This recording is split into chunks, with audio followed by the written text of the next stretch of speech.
Bueno, antes de empezar, algunas advertencias. Primero, no están permitidos los dispositivos electrónicos en la mesa, celulares, tablets, etc. En el lapso de las preguntas, pueden ser más preguntas, no solamente una pregunta, pueden realizar más preguntas.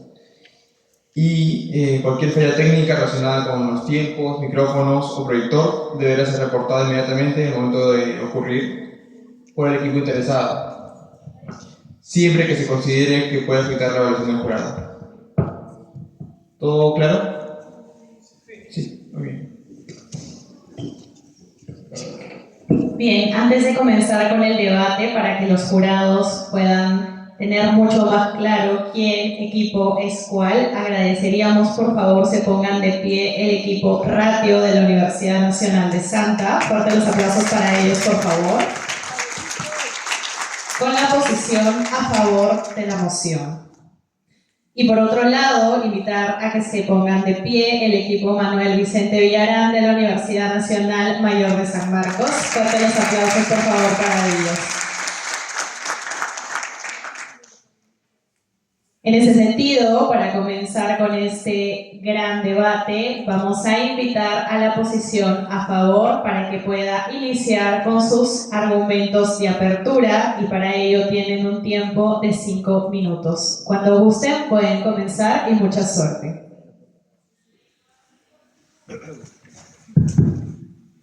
Me gustaría que visualicen la imagen de aquí. Pueden ver aquí el río Marañón contaminado con, en este caso, petróleo. Y esto no necesariamente es una exageración, sino que realmente muestra la realidad que actualmente pues está pasando nuestro país. Vea usted en este caso cómo es que la contaminación, por ejemplo aquí de lo que vemos, ¿no? El río Marañón, pues representa realmente este problema, ¿no? Por ejemplo, vemos que,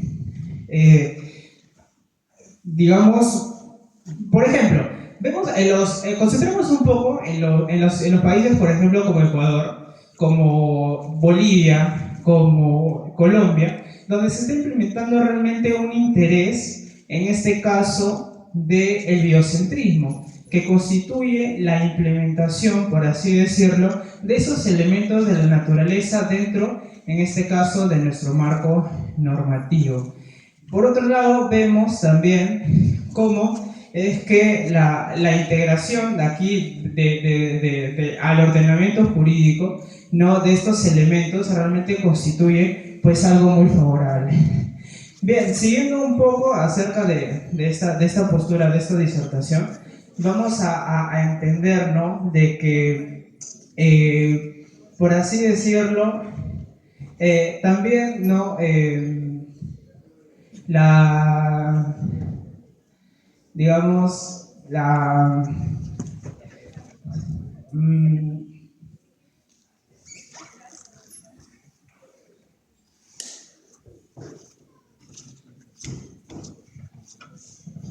Continuando, el modelo biocentrista, cuando hablamos de este, va a significar la protección y el resguardo de los sistemas de vida. No únicamente se va a enfocar en poder proteger objetos individuales. Por ejemplo, cuando nosotros mencionemos el sistema biocentrista, la primera crítica que le encontramos es cómo defendemos el individuo o cómo protegemos a un ser vivo por unidad o únicamente en especie. Cuando hablamos, por ejemplo, de la protección de una hormiga, de una bacteria, de un virus, decimos, sí, son seres vivos, pero ¿cómo los protegemos? ¿Podemos proteger a ese ser individual? No, no podemos.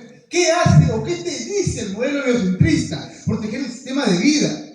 En sí, el modelo antropológico y el modelo clásico de este sistema que protege como tal a los seres humanos y que pone en punto clave o como punto central al ser humano, no es el correcto.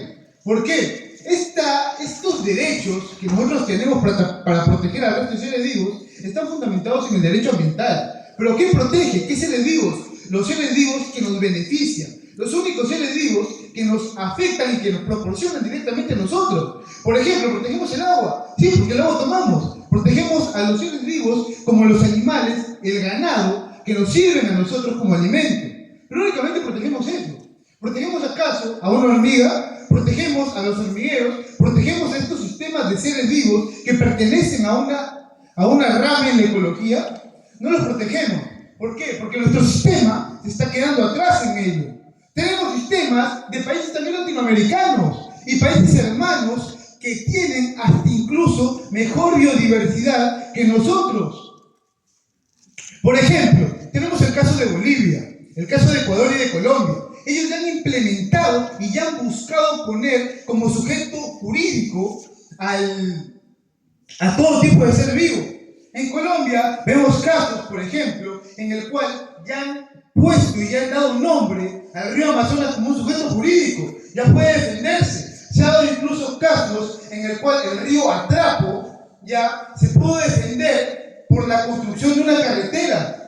En Colombia pusieron ya guardianes que puedan proteger este hecho. Igual pasó en Ecuador. En su constitución de 2008 protegieron y pusieron ahí la protección a la naturaleza, a la Pachamama, a la madre tierra.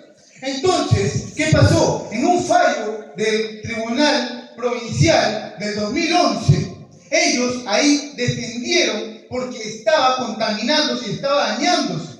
Aquí nosotros podemos ver cómo ellos lo implementaron y por qué nosotros no. Si nosotros tenemos más biodiversidad que ellos, ¿acaso vamos a esperar a que nuestra biodiversidad se acabe?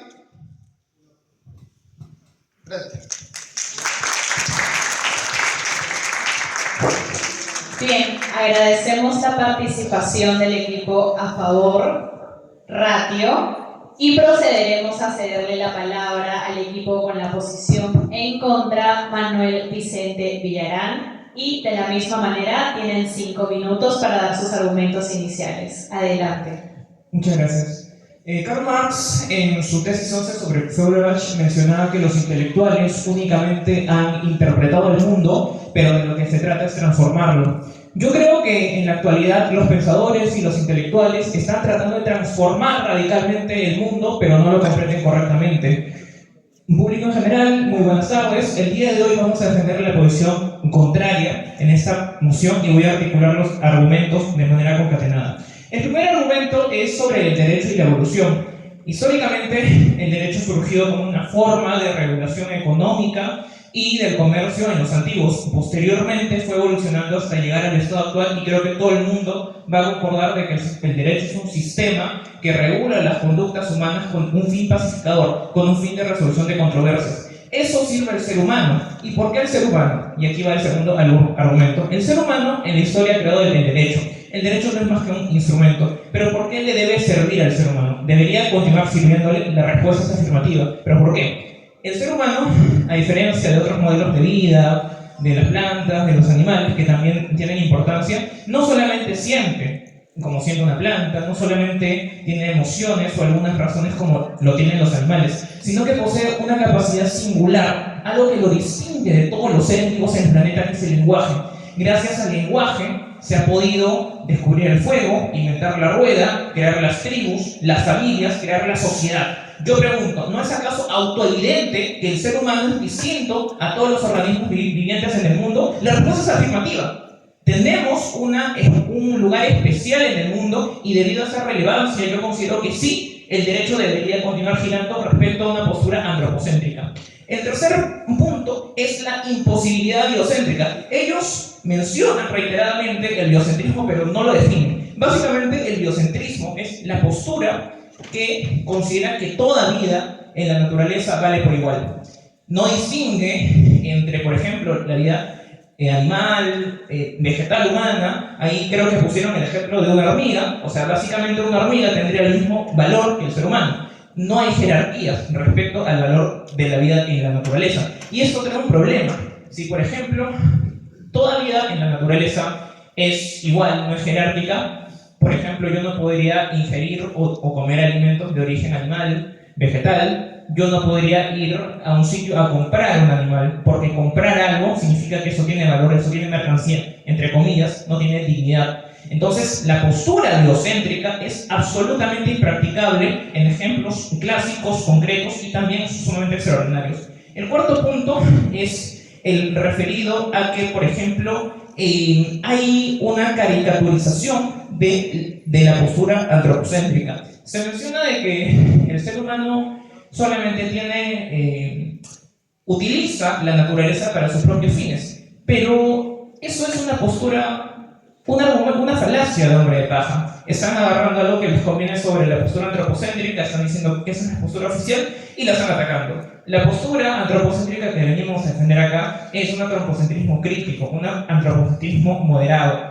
Por algo se dan en el mundo, en legislaciones enteras de diversos países, el tema de no hacer sufrir innecesariamente a un animal. Por algo, por ejemplo, se ha dado el Protocolo de París 2015, si es que no me equivoco, se está dando distintas legislaciones y sentencias en protección de los animales y las plantas. Aquí en Perú tenemos el caso de la ley que protege a los animales contra las formas de violencia. Entonces, el hecho de que tengamos una posición especial en el mundo, una posición para poder gobernar, si es que lo queremos poner en términos religiosos, nos da una responsabilidad. No es que el ser humano únicamente pueda gobernar, tenga un lugar especial en el mundo, y no. Ese lugar especial en el mundo le da un deber positivo, y ese deber positivo es poder cuidar plantas, animales, la vida en general, y eso se está viendo actualmente en todo el mundo, Naciones Unidas, el Tribunal Europeo, aquí en nuestro propio país estamos viendo los efectos de poder cuidar la naturaleza desde un punto de vista antropocéntrico. Y el último argumento, el quinto, es que no ven otras alternativas. Yo pongo un ejemplo. Se dice, y concordamos en la parte de que hay un problema de cambio climático, de contaminación ambiental y demás, pero dando o titularizando a la naturaleza como sujetos de derechos no se va a lograr nada. Venezuela, por ejemplo, tiene un gran catálogo de derechos que en la realidad no se cumplen. No importa categorizar algo de sujeto de derecho si es que en la práctica no hay mecanismos institucionales para que se puedan ejecutar estas declaraciones de derechos. Esos serían nuestros 5 argumentos. Muchas gracias. Aquí anotado. Yo voy a citar a René Descartes, res cogita y res extensa. Nos iba a decir esto, que el ser humano se necesita y también el medio ambiente. Y lo dice René Descartes, y creo que la gran mayoría lo conoce. Pero voy a específicamente hacer la pregunta para ustedes, basado en sus argumentos. Dado que la actual crisis de extinción de especies y el cambio climático que se está desarrollando bajo el modelo legal que ustedes defienden, ¿puede un equipo nombrar un solo mecanismo jurídico dentro del modelo que están protegiendo ustedes, que están produciendo de manera eficaz la crisis, en lugar de solo reaccionar a ella? ¿Están viendo mecanismos efectivos o solo los vemos y hacemos caso omiso? Porque lamentablemente una cosa es tenerlo en una hoja y llevarlo a la práctica, y otra cosa es que se cumpla de manera efectiva, y otra cosa es que de verdad nosotros tomemos conciencia de lo que hacemos, y lamentablemente en el Perú no ocurre, y la gran mayoría lo sabe, porque la minería y por otros factores contaminan. Bien, gracias por la pregunta. Ahora le damos pase al equipo Manuel Vicente Villarán para que pueda responder la pregunta formulada en un tiempo de 3 minutos, cuando quiera. El tema de la extinción de especies es algo natural en la vida en la Tierra. Cuando cayó un meteorito hace 65 millones de años, extinguió el 95 o 99% de la vida terrestre.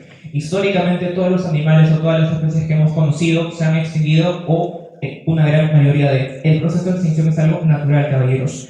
Lo que nosotros tenemos que ver en el presente es que este proceso de extinción o de daño al medio ambiente se ha reducido. O no, por ejemplo, conocemos algunas noticias gracias al avance de la genética que se puede tratar de volver, si se quiere decir, revivir a algunos animales que se consideraban extintos. Y respecto a las soluciones, sí. Por ejemplo, si yo soy un empresario, obviamente lo que yo deseo es tener ganancias, aumentar mi riqueza.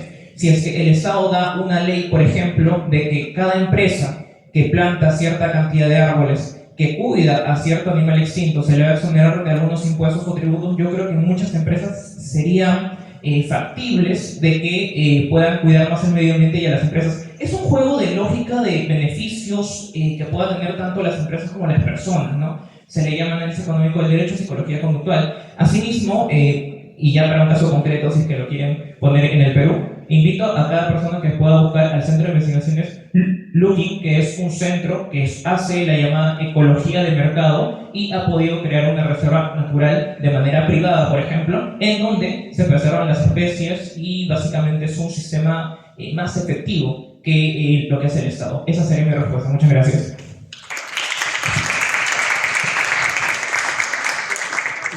El equipo Manuel Vicente Villarán mantiene la palabra, tiene el uso de 1 minuto para formar su pregunta o sus preguntas. Bien, muchas gracias. Como para toda propuesta se requiere el análisis de las herramientas actuales que uno tiene. La proyección al futuro es necesario que se haga en base a las herramientas que nosotros tenemos actualmente. Mi pregunta para ustedes, estimados, es: ¿ustedes han considerado la capacidad institucional que tiene el Estado para poder involucrar a más sujetos de derecho de los que ya han considerado? Y otro, para no quedarnos en teoría y no caer nuevamente en la idea de que las ideas ilusionistas de las personas o los pensadores solo son efectivas en su cabeza, me gustaría que me den un ejemplo de una regulación bilateral entre un sujeto de derecho que ya está reconocido a nivel jurídico y un animal o un bien, un ser vivo que ustedes requieren o postulan a que tenga el mismo valor que este sujeto que ya está reconocido. Gracias por la respuesta, equipo Manuel Vicente Villarán. Ok, vamos a responder la primera pregunta que nos planteó, la capacidad institucional del Estado peruano, ¿verdad? Como mencionó mi compañero, diferentes ciudades, países, están implementando esta política biocentrista. Ecuador, Venezuela y Bolivia.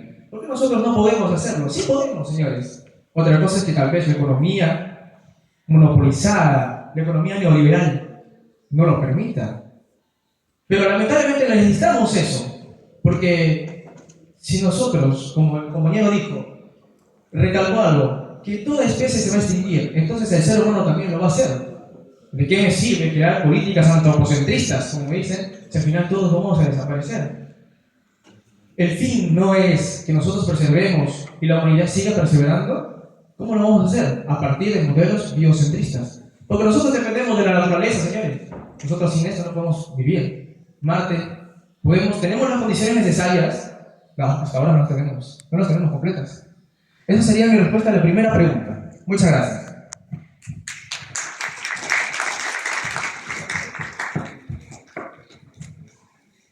Continuando con la segunda pregunta, mencionaste si había algún precedente o algo, había mencionado si había algún ejemplo o algún caso en el cual se haya realizado y se haya demostrado que se puede defender ya un mecanismo o un modelo biocéntrico.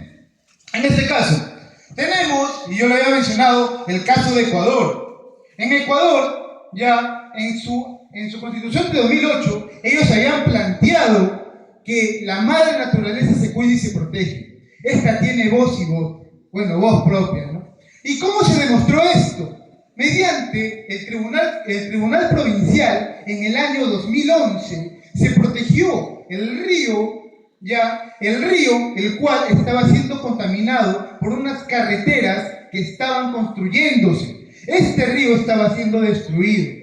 ¿Y qué pasó? El pueblo, la gente que vive alrededor, defendió este río y hizo que el Estado no únicamente ya se limite a decir sí fue mi culpa, lo reconozco, sino a hacer que este recupere lo que ya había destruido, que el mismo ecosistema se regenere. Entonces, ¿cómo nosotros podemos hablar de que este sistema no funciona? Si ahí ha demostrado que se puede defender este sistema de vida que viene a ser el río.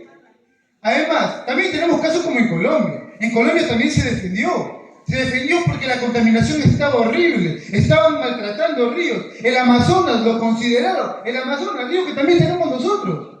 O sea, ellos nos ganaron en ese aspecto porque ellos valoran más el río Amazonas, que ellos tienen una pequeña parte que nosotros tenemos una gran cantidad.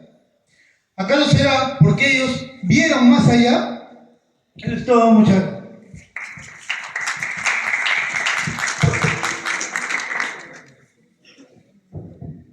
Bien, ahora procederemos con la tanda de réplicas.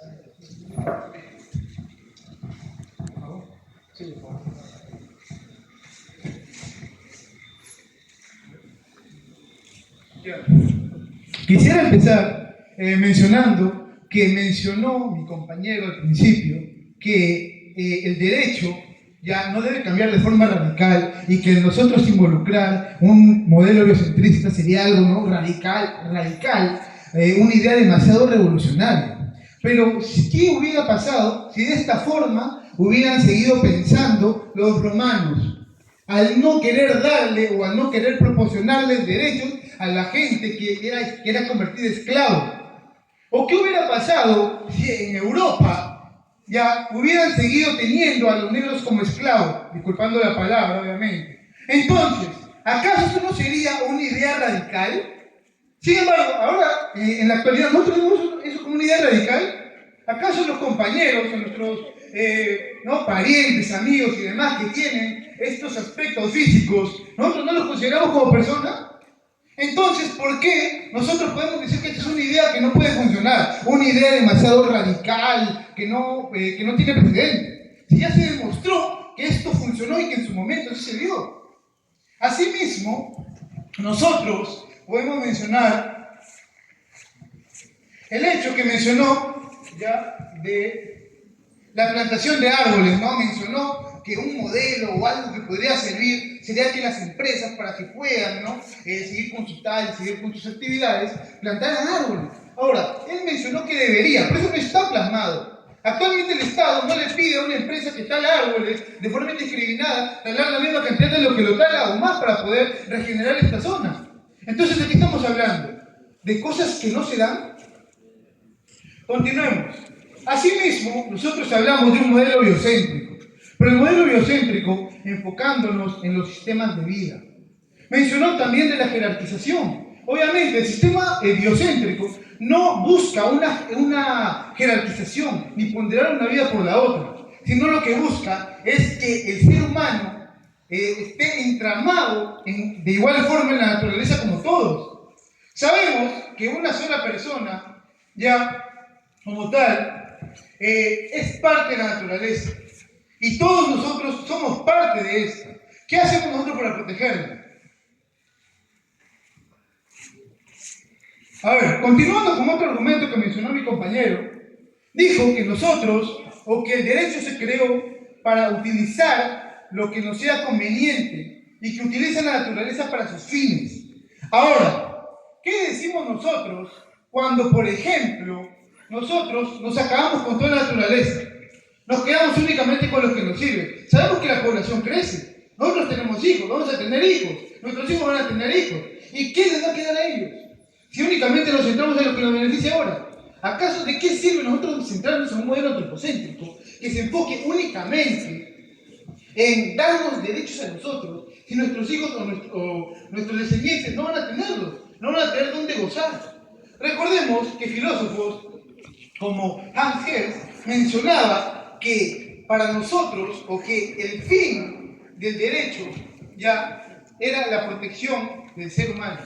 Sin embargo, también mencionaba este filósofo que para nosotros poder desarrollar y vivir, ¿no?, y poder gozar de nuestros derechos necesitamos un ambiente sano. ¿Qué ambiente sano nos ofrece esta teoría antropocéntrica? Ninguna, señores. Eso es todo. Muchas gracias. Fuerte los aplausos, por favor, para el equipo Ratio. Ahora le cedemos la palabra al equipo Manuel Vicente Villarán para que puedan exponer también sus argumentos de réplica en 4 minutos. Bien, muchas gracias. La pregunta que yo había realizado era sobre un ejemplo de la regulación de una relación bilateral entre un sujeto de derecho, que son 4 reconocidos en el Código Civil, y un ser vivo que haya sido, o que ustedes postulan que debería tener el mismo valor, porque no hablaríamos de todos los sujetos o de todos los seres vivos que deberían tener el mismo valor. Esta jerarquización es implícita naturalmente. Esto no podría negarse si no estaríamos negándonos a nosotros mismos. La segunda, ustedes hablan de la regulación en otros países y que, por ejemplo, también citaron la regulación del río Marañón, y que nosotros lamentablemente nos encontramos en desacuerdo porque lo que han resuelto con el río Marañón, que también ha sido basado en un modelo ecocentrista que ha sido tomado de países como Ecuador, tiene que ver con el concepto que tienen estos países sobre la dignidad y sobre los sujetos de derecho. Este concepto construido a través de sus constituciones tiene un desarrollo, un razonamiento previo que no podría ser comparado con el nuestro, puesto que el artículo 1 de nuestra Constitución concibe a la persona humana como el fin supremo de la sociedad. Entonces, esto está basado históricamente, así como ha mencionado mi compañero Dante, el fin que tiene el derecho en la sociedad, que es el antropocentrismo. Y lo que quiero dejar sentado aquí es que el antropocentrismo no es un peligro para la sociedad, no genera distorsiones o daños o perjuicios a la naturaleza o a los demás seres vivos. Quiero saber cuál es la razón por la cual se adopta un modelo antropocentrista en nuestro país. ¿Por qué a lo largo de la historia se ha tomado como centro de imputación de derechos y de obligaciones al ser humano? Porque nosotros somos naturalmente diferentes a los demás. ¿Y saben qué es lo que nos hace diferentes? El lenguaje, lo que había mencionado Dante. El lenguaje nos hace diferentes a los demás, dado que es la forma a través de la cual nosotros expresamos nuestro razonamiento. Los demás animales tienen la oportunidad también de sentir, tienen la oportunidad también de mostrar, no necesariamente el lenguaje tiene que ser verbal. Sin embargo, el lenguaje que nosotros hemos desarrollado es parte de todo lo que se ha construido en la sociedad, cómo se forma la sociedad, cómo se hace la sociedad y cómo se gobierna la sociedad. En este sentido, la conducta que nosotros expresamos a través del lenguaje, que somos los únicos seres vivos que podemos realizar esto, es necesaria que sea regulada, y es a través de esta regulación que se va a lograr el orden completo, el orden íntegro con los demás seres vivos que coexisten en nuestra sociedad. Entonces no es necesario cambiar la idea del paradigma antropocentrista, la idea del paradigma biocentrista o ecocentrista. No es necesario. Lo que realmente es necesario, lo que nosotros hemos identificado, al igual que ustedes, la problemática que ustedes han identificado es los problemas con los seres vivos, con las plantas. Este problema no ha sido negado por esta parte. Al contrario, nosotros conocemos de la relevancia de estos problemas. Sin embargo, estamos en desacuerdo con la solución que están planteando. Esta solución es impracticable. Así como se ha mencionado, la resolución del río Marañón, los derechos del río Marañón, para que sean efectivos, para que sean protegidos, requieren de un legitimado externo que los haga valer. ¿Y quién es ese legitimado externo? Una comunidad que se encuentra ahí. ¿Y esa comunidad quiénes son? Son seres humanos, son seres que tienen la capacidad de comunicarse y de hacer valer estos derechos. Es por eso que las únicas personas y los únicos seres vivos que requieren ser regulados son los seres humanos. Y a partir de ello, de esta regulación, se va a lograr, como mencioné, un orden íntegro. Muchas gracias.